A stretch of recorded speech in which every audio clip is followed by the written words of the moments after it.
はどんな人、そんな風に聞けたらな。背中押される夏の日には鮮やかに揺れる花になろう。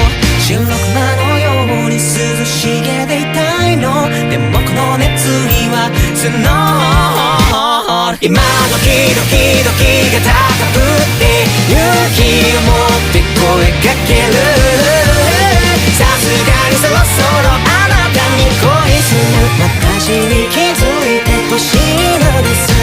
愛を愛し恋に恋する。僕らはそうさ人間さ。愛を願いし恋に恋する。奴らもそうさ人間さ。